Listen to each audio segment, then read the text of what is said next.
Assalamualaikum warahmatullahi wabarakatuh. Salam sejahtera buat kita semua yang kami hormati Pak Sekjen, Pak Bendum, beserta Ketua-Ketua DPD, ada Pak Rusli Habibi, Pak Melki Lakalena, Pak Harum, dan ada Bu Sari dan Pak Sahmud. Pertama, Partai Golkar telah menyelesaikan rapat kerja nasional dan dalam rapat kerja nasional yang dihadiri oleh 38 DPD seprovinsi se-Indonesia, 10 organisasi hastakarya yang didirikan dan mendirikan, AMPG dan KPPG. Acara juga dihadiri oleh Ketua Dewan Kehormatan Bapak Akbar Tanjung, Ketua Dewan Pakar Bapak Agung Laksono, mewakili Dewan Pembina Pak Teo Sambuaga dan Dewan Etik Pak Hatta, Pak Muhammad Hatta. Dalam rapat yang diselenggarakan sejak pagi hari ini, seluruh daerah sepakat terhadap keputusan yang diambil dalam Rakernas. Yang pertama, untuk Pilpres diberikan mandat kepada Ketua Umum untuk menetapkan capres-cawapres dan koalisi bersama Partai Golkar. Kemudian yang kedua terkait dengan sistem pemilu, seluruh daerah dan ormas meminta agar pemilu dilakukan secara proporsional terbuka. Dan oleh karena itu menugaskan kepada DPP untuk terus berjuang agar sistem proporsional terbuka bisa diperjuangkan.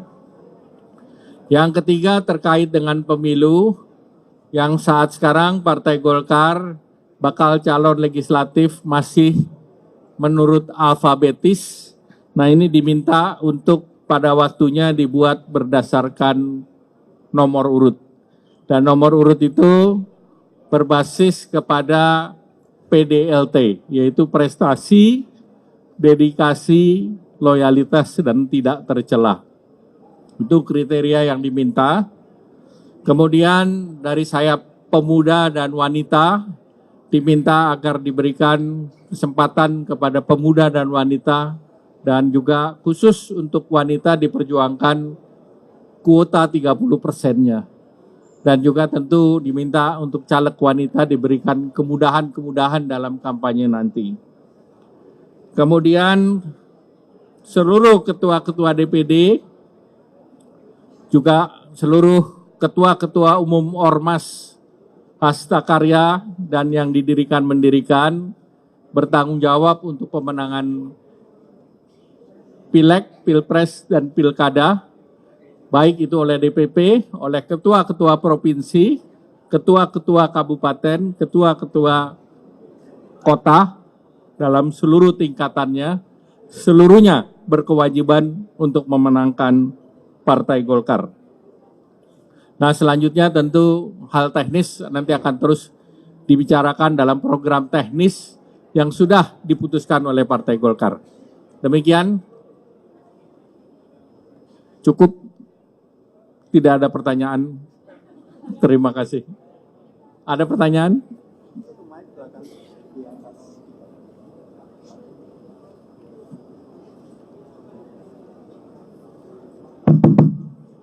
Oke, Pak Erlangga, saya Sevanya dari Metro TV. Tentu yang jadi pertanyaan kita semua saat ini adalah bagaimana arah dan sikap politik dari Partai Golkar sendiri di tengah situasi politik saat ini. Apakah yang berdasarkan hasil Munas dan juga Rapimnas ini mengusung Pak Erlangga sebagai calon presiden dari Partai Golkar? Tapi di tengah situasi kondisi politik saat ini yang begitu dinamis, apakah keputusan tersebut masih tetap untuk diperjuangkan?